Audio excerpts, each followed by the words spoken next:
Le 4 août, Jésus dit : Perdre la vie, malheur suprême pour celui qui vit dans la chair et le sang, n'est pas une perte, mais un gain pour celui qui vit de foi et d'esprit. C'est pourquoi j'ai dit : Ne craignez pas ceux qui peuvent tuer votre corps. Je suis auprès des innocents, tués par quelque cruauté humaine. Je suis auprès des martyrs comme auprès des soldats.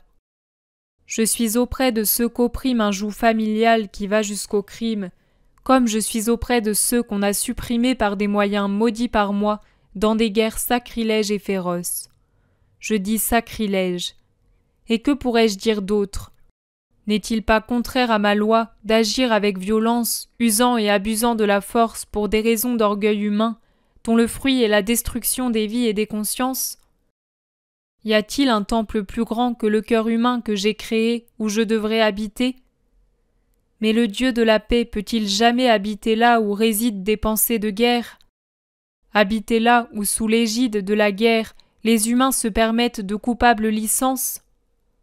Habiter là où, sous la rafale de la guerre, la foi meurt et l'incroyance lui succède, l'espérance meurt et le désespoir lui succède, la charité meurt et la barbarie lui succède, la prière meurt et le blasphème lui succède.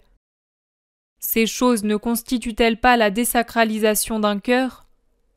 Et celui qui désacralise ne commet-il pas un sacrilège ? C'est pourquoi j'ai dit : Ne craignez pas celui qui tue le corps et ne peut rien faire de plus. Je console ceux qui sont injustement tués à l'heure de l'épreuve, et cela garantit qu'après cette heure-là vient la lumière qui béatifie. Mais je vous dis, craignez celui qui, après vous avoir tué, peut vous jeter dans la géhenne. Tuer comment ? Tuer quoi ? Votre âme et votre esprit. L'âme qui est l'écrin, l'arche sainte, le ciboire qui contient l'esprit, lequel est la pierre précieuse que la main de Dieu prend dans les trésors infinis de son moi pour la mettre dans sa créature, signe indéniable de l'origine de mes enfants.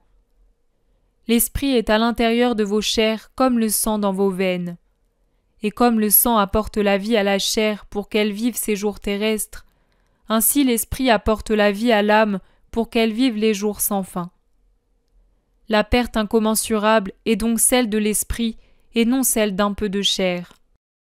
Il n'y a pas de crime plus grand et qui soit davantage condamné par Dieu que celui de tuer un esprit en le privant de la grâce qui en fait l'enfant de Dieu. Comme un enfant dans le sein de sa mère grandit et se forme, parvenant à l'âge parfait de sa vie intra-utérine, puisant sa nourriture des organes qui le maintiennent en contact avec les organes d'alimentation de la mère, ainsi celui qui sait vivre la vie de l'esprit et conserver l'esprit est comme un enfant dans mon sein. Il grandit et parvient à l'âge parfait de sa vie intra-moi, puisant en moi nourriture et force. N'est-ce pas une source de joie et de sécurité pour toi de penser que tu vis de moi, en moi, pour moi, avec moi ? Celui qui laisse l'ennemi tuer son esprit se rend complice du même crime. Il tient ouvert de ses propres mains le sac dans lequel le maudit enferme votre âme, la privant d'abord de la lumière, puis de la vie, la faisant sombrer dans son gouffre infernal dont on ne sort pas et sur lequel pèse la malédiction éternelle de Dieu. Comment pourrais-je, moi qui dis « tu ne tueras point » et qui condamne le meurtre de la chair, ne pas prononcer une condamnation sur celui qui tue l'esprit ? Sur quiconque, c'est certain, car vous avez une volonté, et si vous ne le voulez pas, l'ennemi ne le peut pas. C'est donc vous qui tuez votre esprit. Et sur celui qui tue son esprit, en vérité, je vous dis que ma voix de père reniée par son enfant, de roi dépossédé par son sujet, tonnera avec une juste et terrible colère pour prononcer la condamnation. Tu peux donc être sûr dans ta souffrance qu'à travers la chair qui meurt, ton esprit grandit toujours plus. Il se nourrit de la mort de ton corps en tant que victime de l'amour.